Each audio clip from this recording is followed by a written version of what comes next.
Puedes tomar tu lugar. Nos hemos gozado en la presencia del Señor, amén. Hemos adorado, exaltado su nombre. Gloria a Dios por este tiempo maravilloso. Una vez más, sean todos ustedes muy bienvenidos. Hoy día nos visitan desde Miami, Florida. También nuestro hermano Ali viene de Miami, Florida. Démosle un aplauso a nuestro hermano Ali, que nos visita desde Memphis, es más bien Memphis. El que viene de Miami es Gregorio. Gregorio es el que viene. Gregorio, bienvenido. Nuestro hermano Gregorio es uno de los líderes de nuestra iglesia virtual, del grupo 1. Y nos gozamos por tenerte aquí, Gregorio. También tenemos desde Palm Springs, tenemos a nuestro hermano Paulo.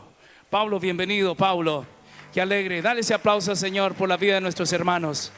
¿De qué otro lugar? Tenemos la noche pasada tuvimos de Colombia también, nos dijeron. Así que bienvenido nuestro hermano de Colombia. A ver, dale ese aplauso, así es, sí, bienvenidos. Al Señor, gracias al Señor por sus vidas, que hoy tú y yo estamos aquí. Bendito sea el nombre de nuestro Señor Jesucristo. Gloria a Dios. Y tengo el honor, el privilegio de presentar a nuestro pastor José Manuel Sierra, que viene desde Canarias. Y algunos de ustedes dicen, ¿y dónde queda Canarias? Bueno, él nos va a explicar. Así que quiero darle la bienvenida a nuestro pastor. Que pase adelante con un fuerte aplauso al Señor por la vida de nuestro pastor. Gloria a Dios, porque el Señor es bueno y para siempre su misericordia. Pastor, bienvenido.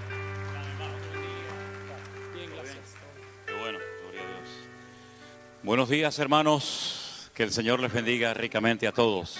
Estamos muy contentos de esta mañana, de poder estar aquí en este lugar. Esta mañana me despertaba mi hija temprano en la mañana mandándome mensajes. Papá, ¿te has enterado? Papá, ¿te has dado cuenta de lo que ha pasado? Digo, ¿ahora qué pasó? Dice, no, ha habido un terremoto tremendo, no en Canarias, sino a 120 kilómetros aproximadamente de nuestra isla, en el continente africano. Nosotros vivimos más cerca de África que de Europa.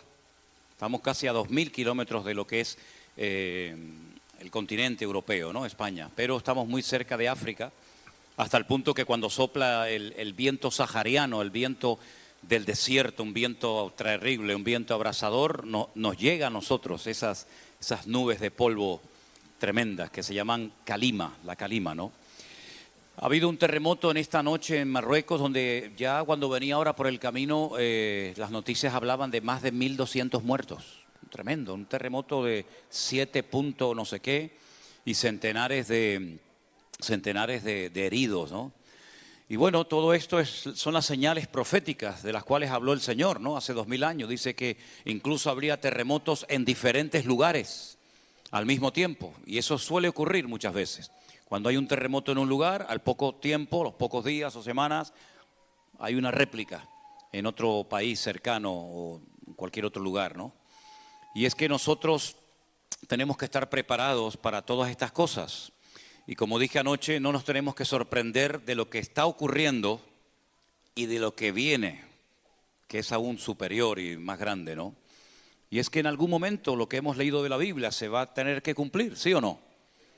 Hemos leído cosas tremendas que van a ocurrir en los últimos tiempos y yo estoy convencido de que a nosotros nos ha tocado vivir en la recta final. Estamos viviendo en los últimos tiempos, no cabe la menor duda. Jesús no vino en la época de la Segunda Guerra Mundial, cuando murieron más de 65 millones de personas en Europa.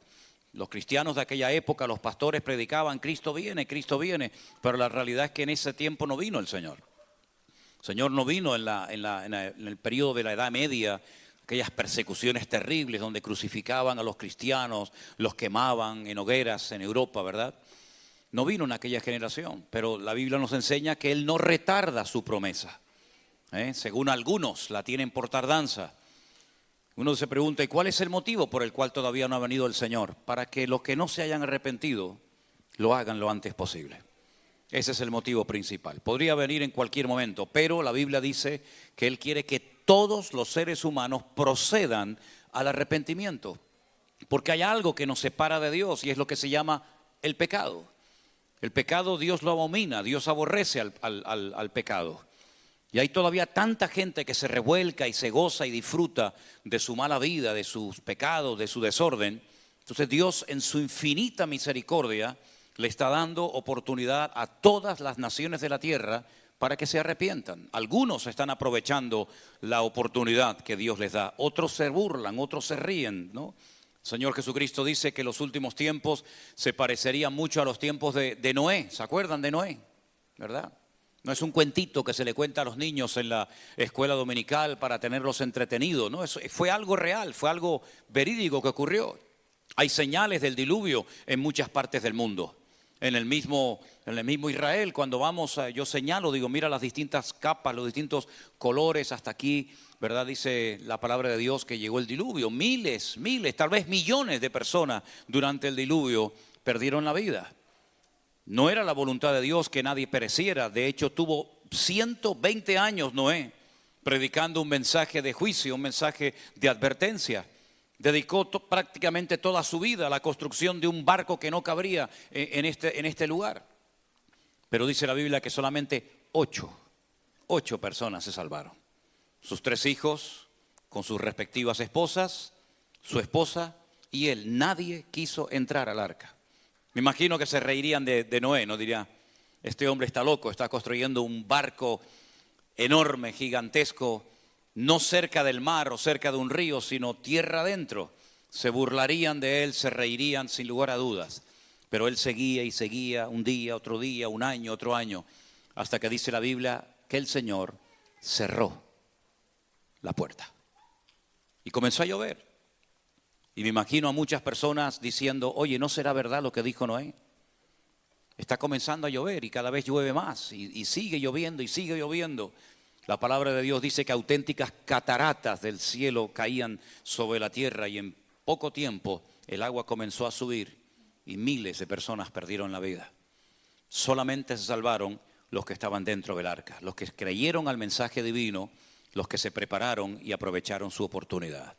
Bueno, por toda la historia encontramos hombres y mujeres que se rieron, se burlaron de Dios y perdieron su oportunidad. Miren, por ejemplo, el día que al Señor Jesucristo lo crucificaron, ¿se acuerdan? Allí en el monte de la Calavera, dice que había a su derecha un ladrón que estaba crucificado juntamente con él. A su lado izquierdo había otro. Uno se burlaba, uno se reía, uno se metía con el maestro y le decía, si eres tan poderoso, sálvate a ti mismo y a nosotros también.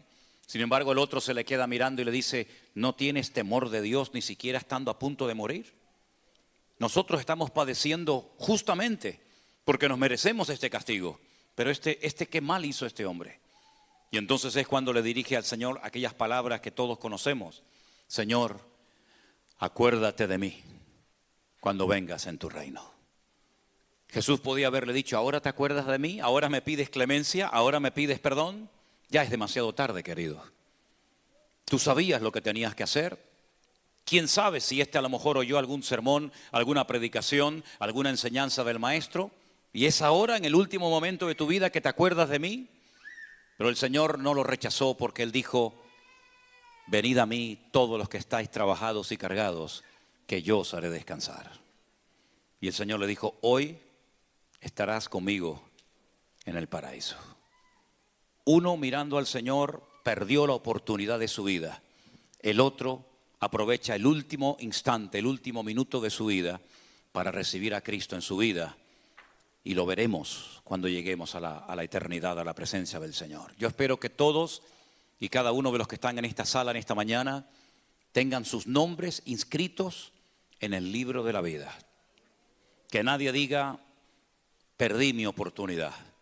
Escuchaste predicaciones, tal vez tu madre, tu abuela, tu primo, un amigo, un compañero de trabajo te hablaron del Señor, pero nunca quisiste entregarle tu vida a Cristo. Deseo y hemos orado para que en esta mañana los que no hayan tomado esta decisión, que es la más importante de la vida, la puedan tomar. Y el Señor hoy inscriba tu nombre y estés preparado para vivir estos tiempos finales. Amén, hermanos. Cerramos nuestros ojos un momentito, oramos a nuestro Dios y nos preparamos para recibir la palabra. Que sea de bendición, que Dios toque nuestras vidas y que todos y cada uno de nosotros podamos en el día de hoy estar atentos, no dejarnos distraer por nada, ni por nadie. Y por eso le pedimos a nuestro buen Dios, háblanos, Señor. Estamos aquí reunidos en torno a tu palabra, en torno a tu presencia, y queremos no solamente disfrutar de esta comunión hermosa entre hermanos, sino queremos oír tu voz y que tú nos ayudes a tomar los pasos y las decisiones que tenemos que tomar. Háblanos, Señor, una vez más, a través de tu hermosa y poderosa palabra, en el nombre de Jesús. Amén y amén. Los que estuvieron ayer por la noche aquí en este mismo salón, saben que el Señor puso en mi corazón que les hablara acerca de un personaje llamado en hebreo Yivó, o Ivó, pero que nosotros lo conocemos con el nombre de Job. Es el libro más antiguo de la Biblia. Un personaje que, como decía anoche, solamente repasamos un poquito, se acostó rico y se levantó pobre. Se acostó sano y se levantó enfermo. Y en cuestión de pocos días perdió los 10 hijos que tenía, 7 varones y 3 hembras. Lo perdió absolutamente todo. La realidad del mundo espiritual en la vida de Job y en el libro de Job es realmente extraordinaria. Probablemente Job no entendía nada. De hecho, él tenía 3 amigos que vinieron de lejanas tierras para consolarlo, para animarlo, pero fue todo lo contrario. Aunque estuvieron una semana sin poder pronunciar ni una sola palabra, viendo la tristeza, viendo el dolor, viendo el sufrimiento de Job, dice que no pudieron hablar nada durante una semana. Finalmente se atreven a hablarle y todos comienzan a decir, si fueras tan bueno, no te estaría pasando lo que te está pasando. Seguramente hay algún desorden, algún pecado oculto en tu vida y esta es la retribución, este es el castigo, el juicio de Dios sobre tu vida. Personas que no supieron leer las circunstancias. Los 3 se equivocaron, juzgaron injustamente a Job. Job no había pecado, Job no estaba en desobediencia, en rebeldía, sino que Job estaba siendo tratado por Dios y era un período transitorio en el cual Dios le estaba tratando de mostrar a Satanás con hechos, ¿verdad? Con una evidencia fuera de toda duda, que cuando el Señor dijo no hay otro como Él en toda la tierra, Dios no se había equivocado. Sin embargo, sus amigos no hacían más que condenarlo, culparlo, algo habrás hecho, hay algún pecado oculto en tu vida, tú eres una persona llena de apariencia, pero en el fondo eres una persona completamente diferente. Todos se equivocaron. Y yo creo que una de las peores desgracias que le puede ocurrir a los creyentes, a la iglesia hoy en día, es no saber leer, no saber discernir, interpretar lo que está ocurriendo. De hecho, el apóstol Pablo dice en 1 Corintios que el hombre natural, es decir, el que no ha nacido de nuevo, el que no conoce a Dios, el que no lee su palabra ni la escudriña, dice que para él las cosas de Dios son locura. No las puede entender, no les da ninguna importancia. Sin embargo, el hombre que ha nacido de nuevo, el hombre cuyo corazón tiene al Espíritu Santo morando con él y ora y tiene comunión con el Señor, dice que discierne todas las cosas. Y eso es lo que necesitamos urgentemente los cristianos en este tiempo en el que vivimos. Discernimiento espiritual, para no quejarnos, para no lamentarnos, para no pensar o creer por un instante que el Señor nos está tratando injustamente, sino para saber lo que está sucediendo y tener el consuelo de las Escrituras y poder estar firmes y constantes creciendo en la obra del Señor siempre. Y no dejar que nada ni nadie robe nuestra fe, que nada ni nadie nos tambalee, nos sacuda de tal manera que al final terminemos echándole la culpa a Dios o vete tú a saber a quién de lo que nos está sucediendo. Job es una persona con un discernimiento espiritual tremenda. Y yo quiero basar el mensaje de hoy en unas palabras que Job dijo cuando estaba pasando el peor momento de su vida. Cuando recién acababa de enterrar a sus 10 hijos. Cuando perdió el apoyo de su esposa, la cual le dijo, maldice a Dios y muérete de una vez. Cuando lo perdió absolutamente todo, miles y miles de animales, criados, amigos, todo. Él dijo estas palabras, yo salí desnudo del vientre de mi madre y desnudo volveré allá. Dios dio y Dios quitó. Sea el nombre del Señor bendito. ¿Cuántos dicen un fuerte amén? Eso es lo que dijo Job. Y sobre esas palabras, con una profundidad tremenda, vamos a compartir en esta mañana la palabra. Dios dio y Dios quitó. Su esposa supuestamente era creyente y fiel a Dios mientras Dios les bendecía, mientras Dios los prosperaba, mientras Dios les daba. Ella era la más fiel creyente del mundo. Pero en el momento en el que se dio la vuelta la vida de Job y comienza progresivamente a perderlo todo, incluso hasta la propia salud, ella no entiende que ese Dios que los ha bendecido durante tantos años, que los ha convertido en la gente más rica y poderosa del mundo, que lo pierdan todo. Y es entonces cuando ella se rebela contra Dios.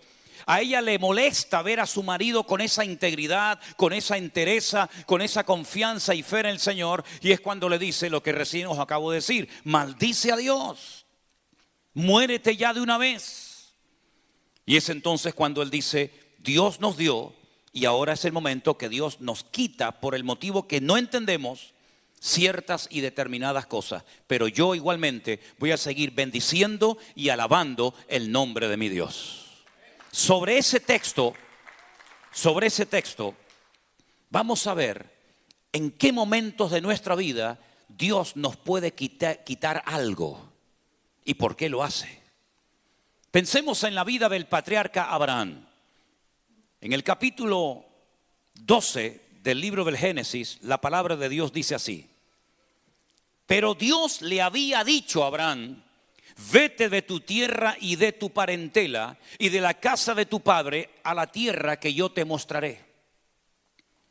Haré de ti una gran nación, te bendeciré y engrandeceré tu nombre y serás de bendición. Yo bendeciré a todos los que te bendigan y maldeciré a todos los que te maldigan, y en ti serán benditas todas las familias de la tierra. Ahora, Abraham vivía en un lugar llamado Ur de los Caldeos, muy cerca del Golfo Pérsico. Y es allí donde él, no sus hermanos, de los cuales vamos a hablar ahora, no su padre, él es el que recibe un llamado de Dios. Y ese llamado de Dios en hebreo se conoce con la expresión Lej Lejá. Cuando tú vas a estudiar en hebreo esa porción, ese trozo de la escritura se conoce como Lej Lejá, que la traducción literal de esa expresión sería sal para ti mismo. Es una expresión un poco extraña traducirla literalmente al castellano, al español, y por eso dice en la Biblia: vete de tu tierra. Pero realmente Dios le dice: vete para ti mismo. En otras palabras, si tú eres capaz de romper con todo lo que te ata en este país, si eres capaz de dejar atrás padre, madre, amigos, religión, cultura, tierra y todo, vas a hacer una tremenda bendición a todas las naciones de la tierra. Es decir, aunque parezca duro lo que Dios le está pidiendo a Abraham, le está haciendo un favor, porque hay bendiciones que estaban reservadas para él siempre y cuando él estuviera dispuesto a pagar el precio. Las bendiciones están allí. El país que te voy a regalar está allí. Se llama Canaán. Ese país recibe varios nombres en la Biblia: Canaán, la tierra que fluye leche y miel, Israel, etcétera, etcétera. Pero mientras tú no salgas de tu confort, mientras tú no salgas de tu estabilidad, esas bendiciones no las vas a conseguir, no las vas a alcanzar, porque tú eres el que tienes que ir a buscarlas donde Dios quiere que vayas a buscarlas. Ahora, nosotros cuando leemos el llamado de Abraham, cometemos, yo creo que la equivocación de arrancar desde el capítulo 12, verso 1. Pero realmente, para poder entender esto, hay que ir unos versículos antes. Y quiero que presten atención a estos versículos del capítulo 11 de Génesis, donde dice lo siguiente: murió Harán antes que su padre Taré murió en la tierra de su nacimiento, en Ur de los Caldeos. Quédense con este detalle, con este dato. Yo creo que ustedes pueden recordar esta información que les voy a dar. El padre se llamaba Taré, dígalo conmigo, Taré. Tenía 3 hijos. El más conocido, Abraham. El segundo era Aram y el tercero era Nacor. Un padre y 3 hijos. Uno de sus hijos, llamado Aram, muere en Ur de los Caldeos. Y dice la Biblia en el versículo 29 que tomaron a Abraham y Nacor, ya el otro había muerto, mujeres. El nombre de la mujer de Abraham era Sarai y el nombre de la mujer de Nacor, Milca, que era hija de Harán. Tomó Taré a Abraham su hijo y a Lot, el hijo de Harán, el hijo de su hijo, y a Sarai su nuera, mujer de Abraham su hijo, y salieron con ellos de Ur de los Caldeos para ir a la tierra de Canaán. Ese era el objetivo. Salimos de aquí, dejamos nuestras propiedades, dejamos nuestra casa para ir a otro país que se llama la tierra de Canaán. Esa era la meta, ese era el objetivo. Un recorrido enorme, meses y meses viajando. Y dice que salieron de Ur de los Caldeos para llegar a la tierra de Canaán y llegaron hasta un lugar que lo llamaron Harán. ¿Quién era Harán? El hermano de Abraham, el hijo de Taré. Llegan a un lugar que es justo la mitad entre ese lugar y Ur de los Caldeos es casi idéntica a la misma distancia que hay entre Harán y la tierra de Canaán. Es decir, llegaron a la mitad del recorrido. Supongamos que tenían que recorrer, por poner una cifra, 3.000 kilómetros. Cuando llegaron a una parada y había como 1.500 kilómetros, se detuvieron. Y en ese lugar donde se detienen, donde echan raíces, donde se olvidan del objetivo de ir a Canaán, el padre lo llama Haram o Harán, exactamente el mismo nombre del hijo que él había enterrado en Ur de los Caldeos. Tal vez tenía tanto dolor este padre por haber dejado atrás a uno de sus hijos, que para no olvidarlo nunca, a ese lugar donde él llegó y se estableció, le puso exactamente el mismo nombre del hijo que había fallecido, del hijo muerto de Harán. Pero si uno observa y si uno presta atención, a continuación dice que al que había el Señor llamado no era ni a Harán, ni a Nacor, ni a Taré, ni a Lot, sino había llamado a Abraham. Dios le había dicho a Abraham: sal de tu tierra y de tu parentela y de la casa de tu padre a la tierra que yo te mostraré. Las promesas no son para toda la familia, las promesas son para él y su descendencia. ¿Por qué se detuvo Abraham en Harán? Nadie lo sabe. Lo que está bien claro es que se quedó a mitad de camino, como lamentablemente hoy en día muchos creyentes se quedan a mitad de camino. Empezaron bien, con mucho ánimo, con mucho fervor. A por todas, voy a servir al Señor, voy a pagar el precio que sea necesario pagar. Pero algo pasó, tal vez se llevaron una desilusión, tal vez una palabra que esperaban recibir o no la recibieron. Yo que sé los motivos, se pararon a mitad de camino. Y esa familia, ese joven, ese hermano o hermana, que había recibido en su corazón un llamado, que tenía una carga en su corazón por servir al Señor, por el motivo que sea, se detuvo y ahí se quedó a mitad de camino. Ni avanza ni retrocede, sino que se quedó estancado en su desarrollo y en su crecimiento espiritual. Eso es lo que la Biblia llama en el libro del Apocalipsis los cristianos o las iglesias tibias, que no son ni fríos ni calientes, sino tibios. No reniegan del Señor, pero tampoco sirven al Señor. No reniegan de su fe ni de la palabra del Señor, pero tampoco la interiorizan y tampoco la llevan a la práctica todos los días de su vida. Y el Señor dice que a ese tipo de personas, los tibios, los vomitará de su boca. Es más, el Señor te invita a que seas frío o que seas caliente, pero no tibio. Y ese fue el problema de la última iglesia mencionada en la Biblia, la iglesia de Laodicea. Una iglesia que dice que se había enriquecido, que habían prosperado, que tenían de todo, hasta el punto que decían: nos hemos enriquecido y no tenemos necesidad de nada. Pero cuando el Señor le habla, cuando el Señor la confronta, le dicen: ustedes no saben nada, ustedes no entienden nada. Han perdido el discernimiento, la capacidad de poder entender las circunstancias. Y dice, ustedes son pobres, ciegos, desnudos, miserables y desventurados. Los 5 adjetivos que utiliza el Señor para definir la realidad de la iglesia de la Odisea no coinciden en lo más mínimo con el concepto que tenía la iglesia de sí misma. Y eso es lo que le pasa a muchos creyentes, que por haberse enredado en las cosas de este mundo, por dedicar poquísimo o prácticamente nada de tiempo a escudriñar y a estudiar las Escrituras, a tener comunión con el Señor, a prepararse para poder servir al Señor, terminan enfriándose de tal manera que sus vidas no crean ningún impacto. Pasan desapercibidos, se llaman cristianos, pero no viven como cristianos. Que fue otro de los problemas que tuvo una de las iglesias del Apocalipsis. Cuando el Señor le habla, le dice, ustedes tienen nombre de que viven, pero ustedes están muertos hace mucho tiempo.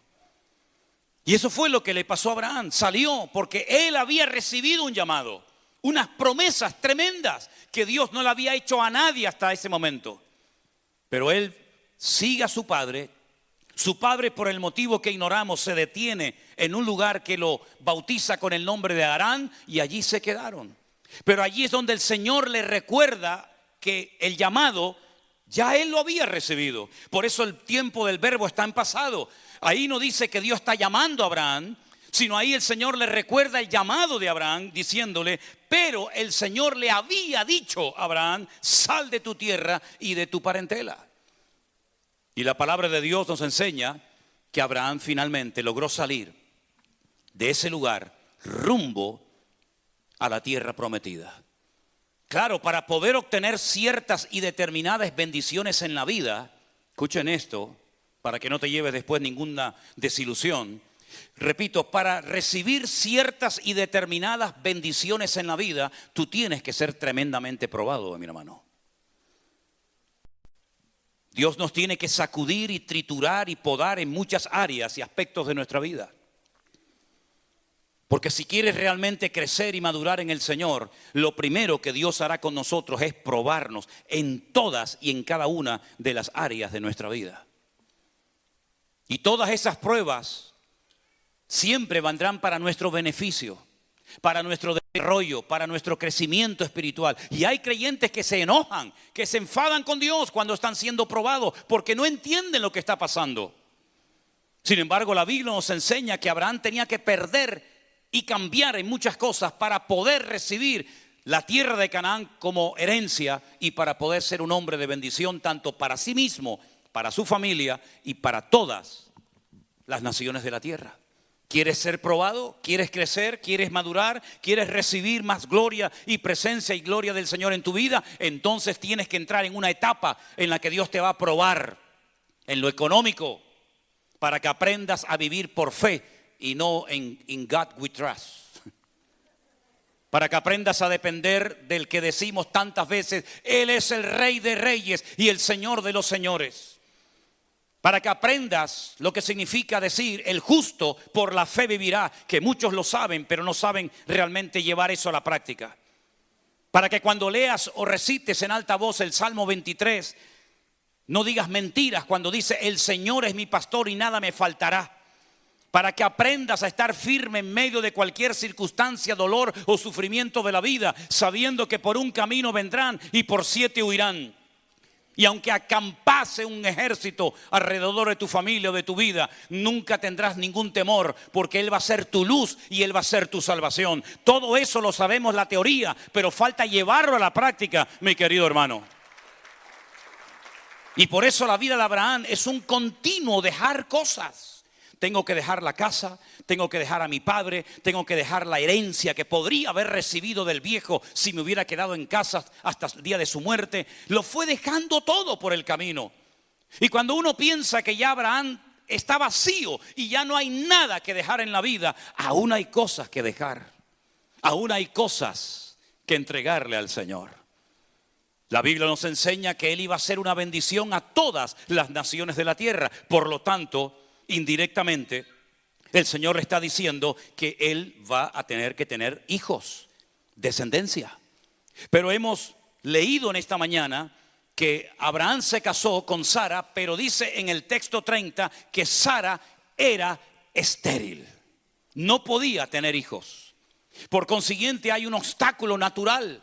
Por muchas promesas, por muchas bendiciones que Dios tenga para mi vida, humanamente hablando, no las voy a ver cumplidas en mí, porque mi mujer es un freno en el plan de Dios, humanamente hablando. Porque mi mujer no puede dar a luz hijos, y por lo tanto, ¿cómo se va a cumplir el propósito de Dios en mi vida? Hermano, Dios tiene siempre todo bajo control. ¿Cuántos dicen amén?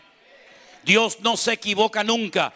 Tú no tienes que cambiar de marido. No me aplaudan porque me hacen perder el tiempo. No tienes que cambiar de marido porque resulta que ahora te has dado cuenta que es inconverso y no te apoya espiritualmente. Tú no tienes que cambiar de esposa porque resulta que ahora vas de espiritual cuando toda la vida ha sido un pedazo de carne, y ahora resulta que vas de espiritual y has puesto los ojos en otra porque esta no te apoya, y entonces crees que cambiando de esposa vas a ser un hombre de Dios. No estés jugando con fuego porque vas a terminar quemándote. Tú lo que tienes que hacer es cambiar aquí adentro y cambiar en tu corazón. Y si el Señor tiene que tocar a tu esposo, a tu esposa, a tu hijo, a quien sea, tú no te preocupes, que el Señor sabe cómo hacerlo 1000 veces mejor que tú. Un minuto en la presencia de Dios puede cambiar a un hombre, derretir su corazón, lo que no hacen 10,000 palabras o consejitos o bibliazos en la cabeza de su esposa, su marido. Mi mujer es estéril, ¿qué hago entonces? Pero Dios ha dicho que voy a ser padre de multitudes. ¿Pero cómo? Una mujer, que a veces las mujeres parece mentira, pero es la verdad, tienen más sentido común y más olfato para las cosas que los hombres. Cuando ella recibe una promesa tremenda de que ella va a ser la mujer portadora de la semilla del Mesías, ella dice: pero si ni siquiera estoy casada, yo estoy comprometida con un señor llamado José, con el cual algún día me casaré. Pero si yo me quedo embarazada antes de casarme con él, me pueden matar a pedradas, me van a echar de mi casa, voy a ser cuestionada durante toda la historia de la humanidad. Pero tú me has dicho que voy a ser la portadora del Mesías y que todas las mujeres me dirán bienaventurada.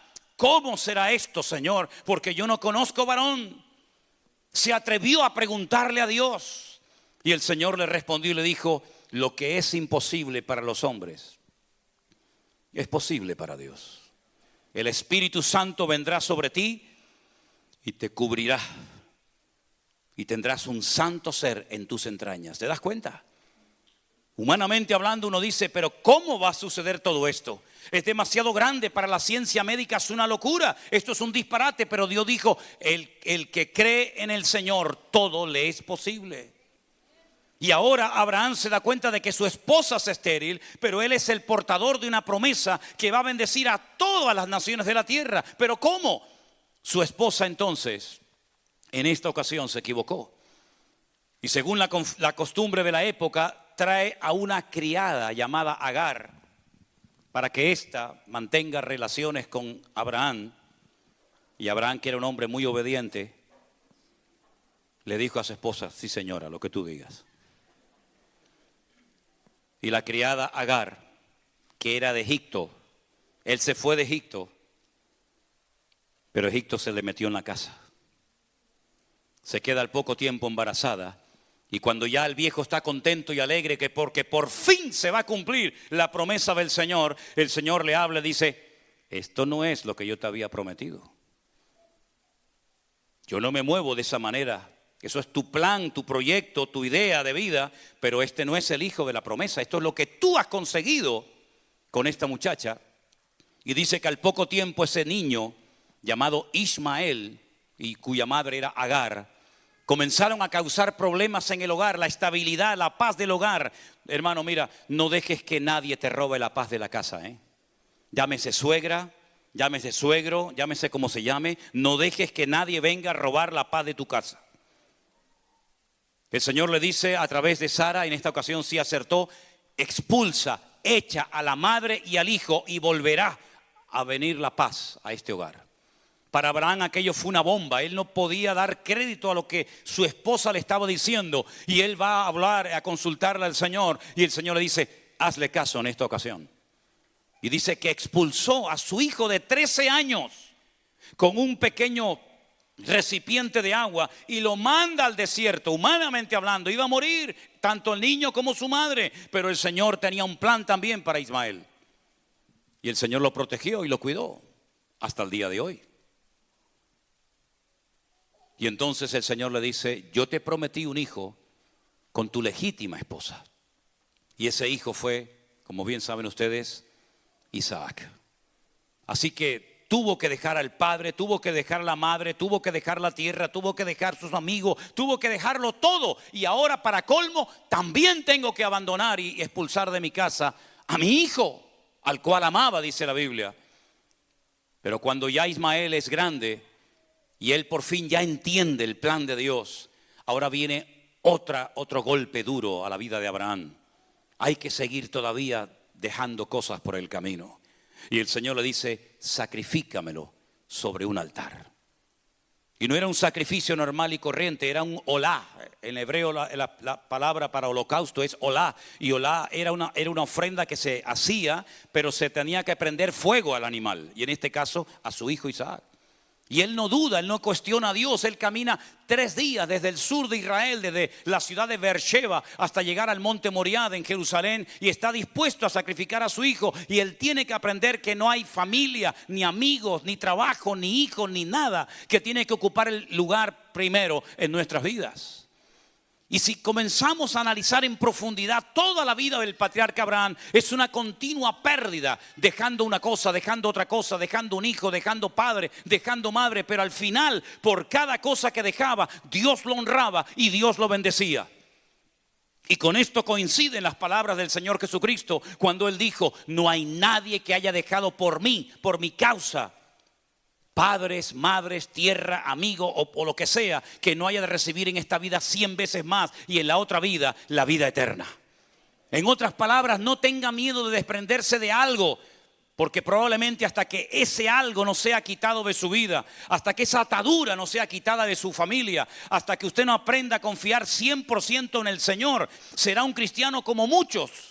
Pero no será un cristiano poderoso en el Señor, no recibirá mayores bendiciones y recompensas del Señor, porque hay ciertas cosas que vienen sin pedirlas, pero hay otras que vienen después de haber pagado un altísimo precio. Y el precio no es económico, por si alguien está pensando en eso. El precio es la obediencia, el someterme a Dios, el fiarme de Dios, el saber que si yo dejo esto o aquello, lo que Él me pida, el Señor me va a honrar y el Señor me va a bendecir. Porque dice la Biblia que Él es galardonador de los que le buscan, y el que fue fiel en lo poco, Dios lo pone sobre mayores cosas. Ahora denle un fuerte aplauso al Señor, que es el que se merece la honra y la gloria. Aleluya. A Él la gloria, la alabanza y el honor. Pero a veces queremos tenerlo todo, ¿verdad? Queremos controlarlo todo. Y me viene a la cabeza aquel muchacho sincero, honesto, religioso, que se acercó un día al Señor Jesucristo y le dijo: maestro bueno, ¿qué tengo que hacer para heredar la vida eterna? Qué interesante pregunta, ¿verdad? Y le dijo el Señor: bueno, si te interesa tu crecimiento y tu desarrollo espiritual, guarda la palabra, guarda los mandamientos. Y le dijo: ¿cuáles, Señor? Porque los judíos tenían y tienen en la Torá, en el Pentateuco, 613 mandamientos. ¿Con qué mandamientos tengo que ponerme a trabajar? Y el Señor le menciona, le da una pequeña lista de mandamientos y le dice: todo esto que me estás pidiendo, todo esto que me estás diciendo, yo lo he cumplido desde mi juventud. Y el Señor le dice: ¿sabes qué? Pero aún te falta una cosa. Y él abre los oídos y le dice: bueno, dímela, ¿qué me falta? Y el Señor le dijo: vende todo lo que tienes, dáselo a los pobres, y cuando lo hayas hecho, ven y sígueme. Y es la única persona en todo el ministerio de Cristo que se fue peor de lo que vino después de haber visto y hablado con el Señor. Dice la Biblia que se fue muy triste. Toda la gente cuando iba al Señor, el que venía triste se iba alegre, el que venía paralíticos se iban dando, corriendo. El que venía mal se iba bien. El que venía sucio por la lepra se iba limpio y transformado. El que venía tomado por demonio se iba libre en el nombre del Señor. Pero este se va peor de lo que vino. ¿Por qué? Porque no quiso poner en práctica la palabra del Señor.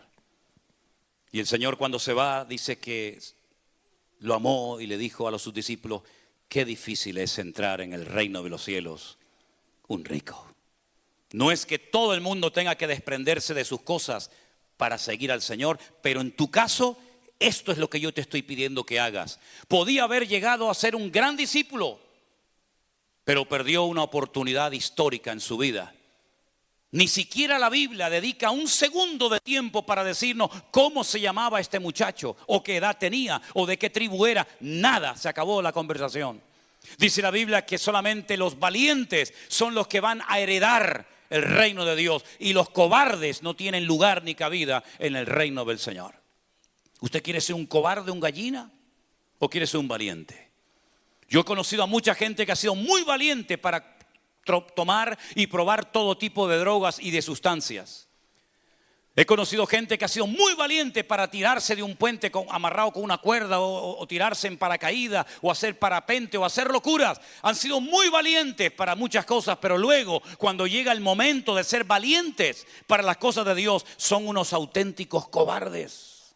Y eso fue lo que le pasó al joven rico, que fue un cobarde porque no estuvo dispuesto a aceptar el plan de Dios y fiarse de que el Señor le iba a bendecir y le iba a proveer todo lo que necesitara. Qué diferente Mateo, ¿verdad? Qué diferente aquel hombre que trabajaba para el Imperio Romano, que estaba muy bien situado económicamente, y el Señor pasa por el lugar donde él trabaja, se le queda mirando y le dice una sola palabra. Yo digo, Dios mío, ¿dónde está esa gente hoy en día? Porque hoy en día predicas y predicas, hablas y haces de todo, y apenas algunos reaccionan. Pero Señor, tú te acercaste al banco de los tributos y le dijiste a Mateo: sígueme. Una sola palabra. No le prometió nada, no sintió nada, no vio nada, pero oyó el llamado del Señor: sígueme. Y dice la Escritura a continuación, y levantándose, dejándolo todo, le siguió. ¿Dónde está esa gente hoy en día? ¿Dónde está esa gente valiente que son capaces de dejar lo que sea si el Señor me lo pide? No guiados por impulsos o emociones o sentimientos, sino personas que se fían de Dios y le dicen: yo creo a Dios, yo le creo a mi Dios, y sé que si en el mundo no pasé hambre, en Cristo el Señor, que es mi pan de vida, suplirá todas y cada una de mis necesidades. No le temen a nada ni a nadie, pero lamentablemente ese tipo de creyentes escasean hoy en día, en todas partes donde vayas, da igual, América, Europa, África, donde sea. Abraham lo dejó todo y lo recibió todo. El joven rico no dejó nada y no recibió absolutamente nada. ¿Cómo quieres plantearte tu vida? ¿Cómo quieres tener tu relación con el Señor? Fiándote de tu propia prudencia. Dice la Biblia: no lo hagas porque no te va a salir bien la fórmula.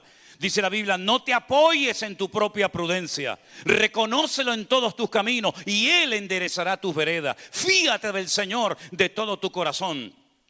En otras palabras, Dios hoy nos desafía a nosotros. Hoy el Señor busca hombres y mujeres, familias enteras, que estén dispuestas a honrar y a servir al Señor al precio que haga falta. Pero hay una escasez, una crisis, diríamos, de vocaciones tremenda. Nosotros en el mes de marzo del próximo año, allí en España, en la ciudad de Alicante, vamos a llevar a cabo un congreso que ya sería el tercero de la iglesia virtual para todo lo que es el grupo número 3, Europa.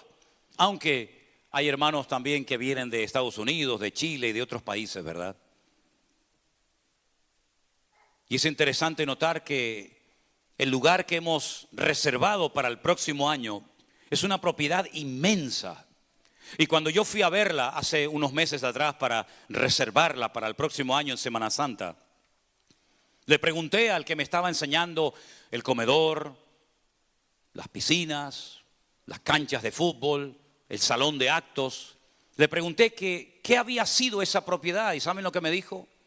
Esto fue un seminario católico de los maristas. Yo estuve en los maristas en Venezuela cuando estudiaba allí. Y me dice: aquí llegaron a haber 400 curas o futuros curas, sacerdotes, preparándose para el día de mañana servir a Dios en la iglesia católica. Pero como hoy nadie quiere ser cura, por lo menos en España, no sé aquí, lo cerraron y ahora lo alquilan para retiros, para campamentos, para convenciones, para conferencias. Y yo dije para mí, digo, gloria a Dios que esta gente lo construyó para nosotros, ¿no? Y pusieron las camas, y pusieron las piscinas, y pusieron todas las cocinas para nosotros hoy en día. Pero yo me preguntaba y decía, si esto fuera nuestro, si esta inmensa propiedad fuera nuestra, donde hay docenas y docenas de habitaciones, una capacidad enorme, salones equipados con todo, seríamos capaces de conseguir a 400 hombres, a 400 jóvenes alrededor del mundo para que vinieran aquí durante 7, 8 años a estudiar para prepararse para servir al Señor. No lo sé si conseguiríamos una docena. Imagínate 400. Por eso cuando uno lee la Biblia y ve hombres tan bendecidos y gente tan usada, uno dice, pero ¿cómo no los iba a bendecir y a honrar el Señor con el tremendo precio que pagaban? Imagínate, ponte en la vida de Job, ponte en la vida de Abraham, ponte en la vida de Jacob, ponte en la vida de Daniel, ponte en la vida de José. Hombres que pagaron un precio elevadísimo. Y hablando de José, otro que también tuvo que dejarlo prácticamente todo. Por ser honesto, por contar los sueños proféticos que el Señor le estaba dando, se puso a la familia en contra. No sé si hay alguien aquí, pero me imagino que como mínimo tendrá que haber uno que el día que te convertiste, le entregaste tu vida al Señor, comenzaste a leer la palabra de Dios y comenzaste a tomarte en serio tu comunión con el Señor. Seguro que alguno en esta mañana aquí puede decir, pues yo tuve también casi la misma experiencia. Miembros de mi familia se pusieron en contra y me dijeron que me había vuelto loco. ¿Hay alguien aquí así? Claro, yo sé que aquí en América tienen un nivel espiritual, ustedes, elevadísimo. Eso solamente nos pasa a nosotros allí en Europa, ¿no? Pero ¿te das cuenta? Por contar la verdad, por abrir su corazón. Cuidado a quien le abras tu corazón y a quien le cuentes tus cosas. Porque no todo el mundo es digno de oírlas ni de recibirlas. José era un jovencito con muy poca experiencia en la vida. Un tanto imprudente, diríamos.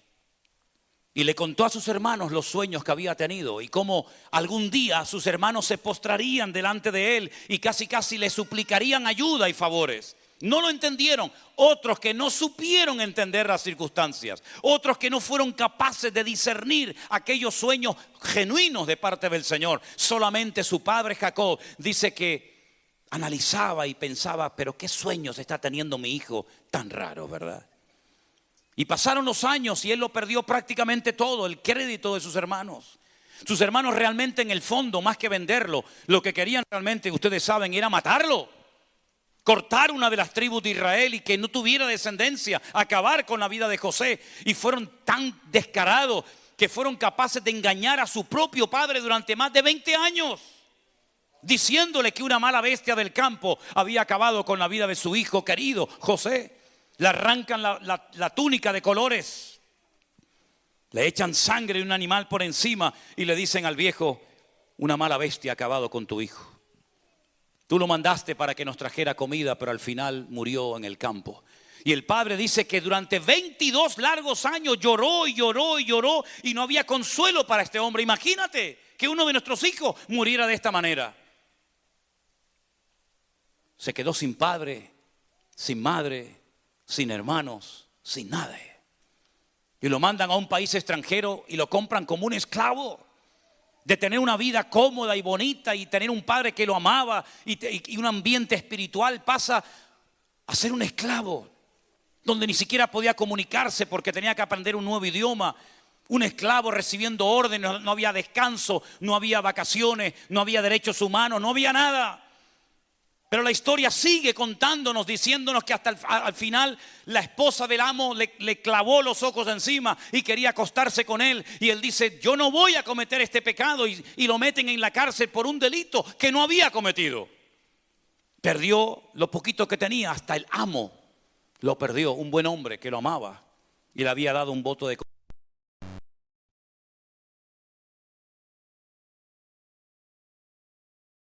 estaba con José. ¿Cuántos dicen amén?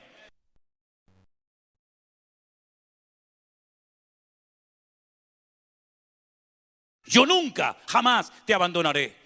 Te has quedado sin padres, sin madres, sin hermanos, sin amos, sin nadie. Pero el Señor estaba con José. Y eso es lo que tenemos que tener siempre presente en nuestra vida. Que en nuestra vida todo nos va a fallar. Y podemos enterrar hijos, podemos enterrar madre, podemos enterrar padre, podemos salir heridos de cualquier ambiente o lugar o iglesia. Pero el Señor siempre, siempre estará a nuestro lado. Porque es la promesa del Señor. Yo estaré con ustedes, con vosotros todos los días, hasta el fin del mundo. Y al final, cuando sus hermanos tienen que venir a Egipto a buscar comida, a suplicar un poco de grano, y él reconoce a sus hermanos, pero parece mentira, sus hermanos no lo reconocen a él. La Biblia nos enseña que él se tiene que ir a una habitación aparte a llorar. Porque su corazón no era un callo, su corazón no era una piedra, su corazón seguía siendo de carne. Y finalmente dice que echó de la sala a todos los criados y dice que se da a conocer a sus hermanos y sus hermanos tiemblan de miedo porque piensan que ahora viene la venganza, ahora Él es el Señor, ahora Él puede cortarnos la cabeza. Y Él les dice: no teman, queridos hermanos míos, no fueron ustedes los que me mandaron acá. Fue mi Dios, el que usando tus celos y tus envidias me trajo a este lugar. Y dice que se echó sobre el cuello de cada uno de ellos y lloraron y gritaron de emoción y de gozo. Y dice: id y decirle a mi padre que yo estoy vivo. ¿Qué encuentro tuvo que hacer aquel, verdad? Cuando estos desgraciados tuvieron que decirle al viejo: papá, perdónanos. Te hemos engañado durante 20 años. José no lo mató ningún animal. Fuimos nosotros los que lo vendimos como esclavo para Egipto. Y allí va el padre, ¿verdad? Con dolor en su alma. Hasta el punto que cuando el faraón lo ve tan mayor le dice: pero ¿cuántos años tienes tú? Y Jacob se queda mirando al faraón y le dice: tengo pocos años y malos. Porque fue un hombre que peleó desde el vientre de su madre y toda su vida fue una pelea constante. Dice: tengo 147 años. Y le dijo al faraón: tengo pocos y malos. ¿Qué te parece? Una persona que fue perdiendo y perdiendo y perdiendo todo en el camino. Pero hay alguien, queridos hermanos, que también perdió. Y sobre todo perdió por un instante la comunión y la relación con su Padre. Dice la Biblia en la carta de Pablo a los filipenses, presten atención por favor en esta mañana, algo tremendo que se conoce en griego como kenosis. La palabra kenosis es vaciarse, despojarse, desprenderse absolutamente de todo. El apóstol Pablo describe la vida de Jesús de una forma extraordinaria diciendo: haya pues en vosotros este sentir que hubo también en Cristo Jesús. Filipenses 2:6. El cual, siendo en forma de Dios, no estimó el ser igual a Dios como cosa a que aferrarse, sino que se despojó. Una versión más antigua de la Biblia, la de 1909, dice: se anonadó. Se hizo nada, aquí dice: se despojó a sí mismo, tomando forma de siervo, hecho semejante a los hombres. Y estando en la condición de hombre, se humilló a sí mismo, haciéndose obediente hasta la muerte y muerte de cruz. Fíjate todo lo que fue perdiendo el Hijo de Dios por el camino. Tuvo que dejar la gloria, la eternidad, al Padre, todo eso para venir a este mundo a dar su vida por nosotros. Pero ¿cuál es la recompensa del Padre al Hijo? Por lo cual Dios le exaltó hasta lo sumo y le dio un nombre que es sobre todo nombre, para que en el nombre de Jesús se doble toda rodilla de los que están en los cielos, en la tierra y aún debajo de la tierra, y toda lengua confiese que Jesucristo es el Señor, para gloria de Dios el Padre. Nunca nadie que se ha atrevido a jugársela por el Señor, a dejar algo por el amor a Dios y su obra y su palabra, ha perdido, sino más bien todo lo contrario. Por eso para ganar hay que perder. Hasta que no pierdas, hasta que no aprendas a depender única y exclusivamente del Señor, difícilmente tu vida pegará un crecimiento y un desarrollo espiritual tremendo en tu vida. Tenemos la mala costumbre de creer que por lo que tenemos ya podemos vivir tranquilos y seguros. Y yo recuerdo las palabras de nuestro Señor Jesucristo cuando dijo: necio, ¿de qué sirve que hayas ensanchado tus graneros y que te haya sonreído la vida y seas un hombre rico y próspero, si esta noche vienen a buscar tu alma? ¿Para quién va a ser todo esto? ¿Qué razón tenía Job cuando dijo: desnudo salí del vientre de mi madre y desnudo voy para allá? Porque el Señor me da cuando quiere y me quita cuando quiere, pero igualmente yo voy a seguir bendiciendo el nombre de mi Dios. Esa es la actitud que necesitamos hoy en día, mis queridos hermanos. Ese es el tipo de iglesia que yo quiero que seamos. Una iglesia que le crea a Dios. Una iglesia que esté dispuesta a llorar si hace falta llorar. Una iglesia que esté dispuesta a sufrir si hace falta que suframos. Una iglesia que no se achique ante los problemas y circunstancias de la vida, por muy adversos o duros que sean. Porque dice la Biblia, y voy terminando, que a medianoche hay un momento en el que hay oscuridad total. Y en ese momento, cuando el Señor Jesucristo desde la montaña alrededor del mar de Genezaret observó a sus discípulos, dice: a medianoche, cuando no se veía nada, cuando la tormenta arreciaba, cuando las olas eran terribles, cuando el viento era contrario y él veía que no podían llegar a la otra orilla, en ese momento el más duro, el más terrible, el más feo, fue cuando el Señor se presenta a ellos caminando por encima de las aguas y les dice: no temas, no teman, yo estoy aquí con todos y con cada uno de ustedes. ¿Estás navegando con el viento en contra? ¿Hay tinieblas y olas terribles en tu familia, en tu vida? El príncipe de paz está esta mañana con nosotros en este lugar. Y ha venido a poner paz y orden en tu casa para que tú seas una persona que le crea a Dios y que esté dispuesta a pagar el precio que sea necesario, sabiendo que mi Dios nunca me va a abandonar. ¿Cuántos dicen amén? Cierra tus ojos, por favor, ahí donde estás. Hay etapas en la vida en las que Dios da. Y hay momentos y etapas en la vida en las que Dios quita. Pero es el mismo Dios. No son dos dioses peleados entre sí. No es que a uno le gusta dar y a otro le gusta quitar. No. Dios sabe cómo tratarnos. Dios sabe lo que necesita tu vida en esta mañana. Algunos necesitan hoy recibir algo de parte del cielo. A otros tal vez el Señor tiene que quitarles algo. Pero sea como sea, cierra tus ojos y dile al Señor: Señor, haz en mí tu voluntad. Haz en mí tu voluntad. Corta todas las amarras, corta toda atadura, cualquier costumbre, cualquier actitud de mi vida que está impidiendo mi crecimiento y mi desarrollo espiritual. Yo quiero que en esta mañana, si hay alguien aquí entre nosotros que quiere poner en orden su vida, que quiere ir a por todas en el nombre del Señor, te atrevas a ponerte de pie, pasar aquí delante y juntos oraremos a nuestro buen Dios para que Él haga en nuestra vida lo que Él quiera y como Él quiera. Dios nunca te va a dar lo que tú no necesitas. El Señor siempre vendrá a tu vida con algo que Él sabe que tú necesitas dejar o recibir. Pon sobre el altar a tu Isaac. Pon sobre el altar a tu Isaac.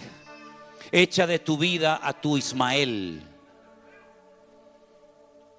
Deja atrás tu pasado, extendiéndome a lo que está delante, olvidando ciertamente lo que queda atrás, lo que me hicieron, lo que me dijeron, Ya está, ya pasó.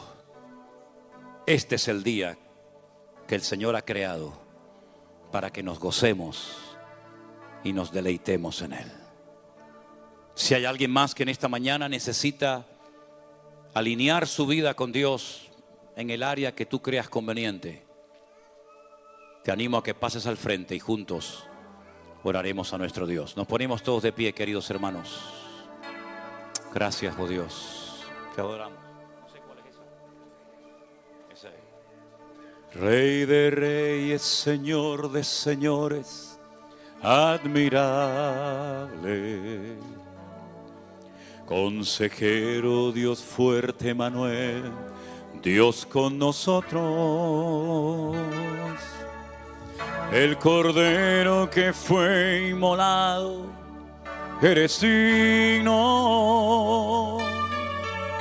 de tomar el poder, las riquezas, la sabiduría, la fortaleza, la honra y la gloria y la alabanza por los siglos de los siglos. Amén. Rey de reyes, Señor de señores, dígalo conmigo, admirable. Consejero, Dios fuerte, Manuel, Dios con nosotros. El Cordero que fue inmolado, eres digno de tomar el poder, las riquezas, la sabiduría, la fortaleza, la honra y la gloria y la alabanza por los siglos de los siglos. Amén. Cántale al Señor, Rey de reyes, Señor de señores, admirable. Gracias, Jesús. Aleluya. Gracias, Señor. Te alabamos. El Cordero fue inmolado. Eres digno de tomar de nuestra vida lo que sea. La sabiduría, la fortaleza, la honra y la gloria y la alabanza por los siglos de los siglos. Amén. Una vez más, vamos fuerte, hermano. Rey de reyes, Señor de señores, admirable.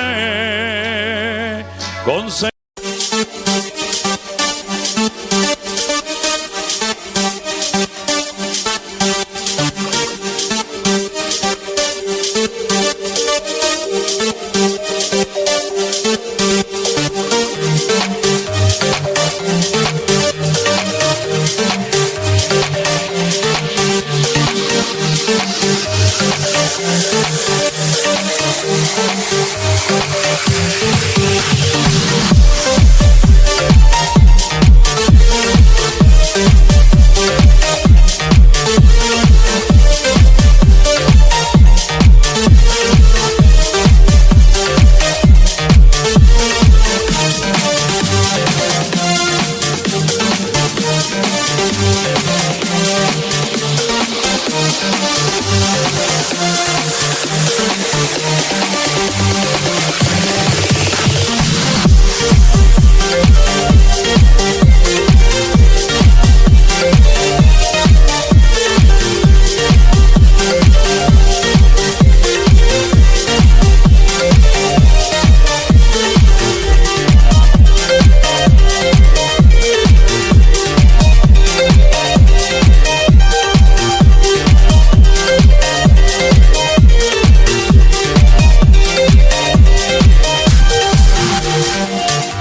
fuerte Manuel, Dios con nosotros.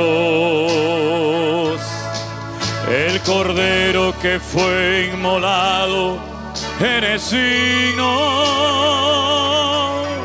de tomar el poder, las riquezas, la sabiduría, la fortaleza, la honra y la gloria y la alabanza por los siglos de los siglos. Amén. Por los siglos de los siglos. Amén. Por los siglos de los siglos. Amén.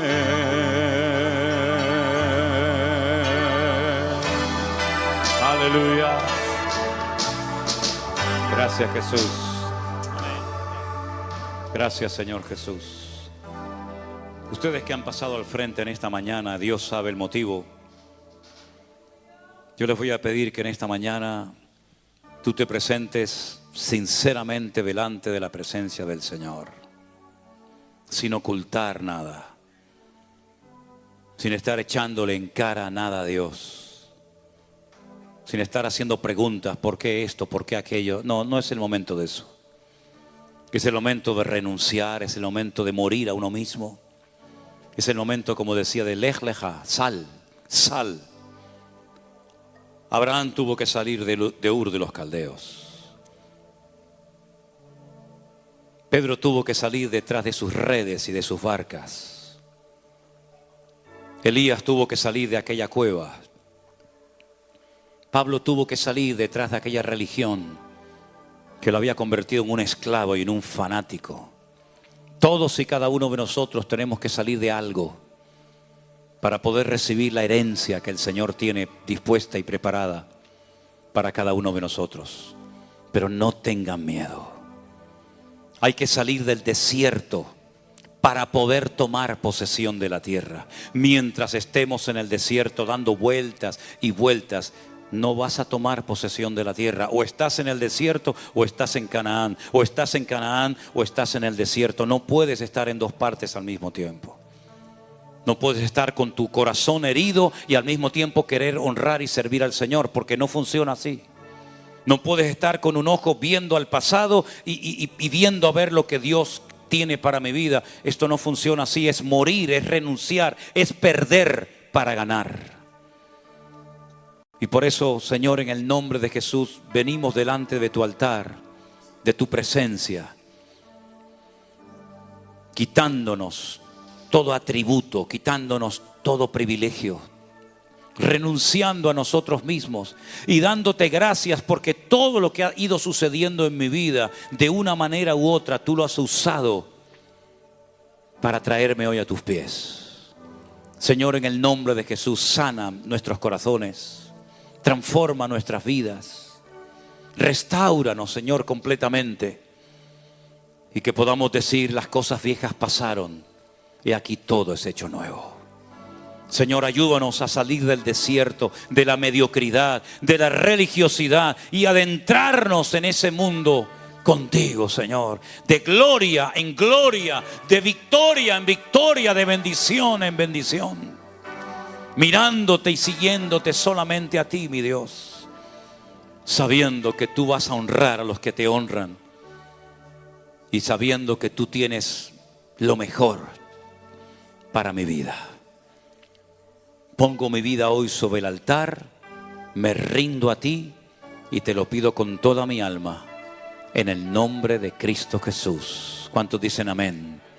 Amén, amén, amén. Y amén, así sea, aleluya, para la honra y la gloria de nuestro Dios. Gracias, Señor Jesús. Gloria a ti, Jesús. Y a partir de ahora, comience a dar pasos firmes en su crecimiento y en su relación con el Señor. Si reconoce que su vida de oración ha sido un desastre, comience a trabajar en ese área.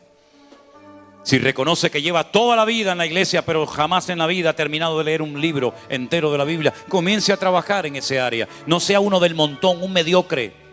Levántese en el nombre del Señor. Porque hay victoria para los hombres y mujeres que buscan al Señor y se esfuerzan y son valientes y se atreven a ir más allá. Boga mar adentro, le dijo el Señor a Pedro. ¿Quieres pescados grandes? Están allí, no están aquí en la orilla. Aquí vas a pescar nada. Pero allá afuera, donde soplan los vientos y las tempestades, allí es donde tienes que ir a echar la red, a aguas profundas. Vamos a dejar ya la superficialidad y vamos a adentrarnos en nuestra relación con el Señor, ir más allá, estar dispuestos a pagar el precio. Y el Señor no te va a dejar solo, sino siempre va a estar contigo. ¿Cuántos dicen amén? Quiero que saludes a tu hermano, le des un abrazo y le diga: hermano, ánimo a seguir adelante, peleando la buena batalla y esforzándonos por el reino de Dios. Salúdense unos a otros, hermanos, en el nombre de Jesús. Aleluya. Comparta la bendición con algún hermano en esta mañana. A ti la honra y la gloria, mi Señor. Dios les bendiga, mis queridos hermanos. Amén.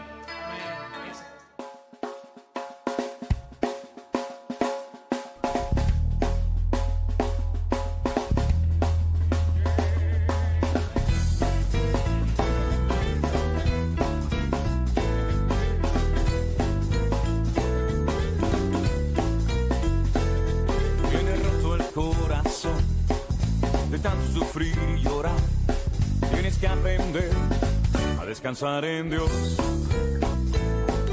No importa lo que te dijeron, no importa lo que te hicieron, tienes que aprender a descansar en Dios.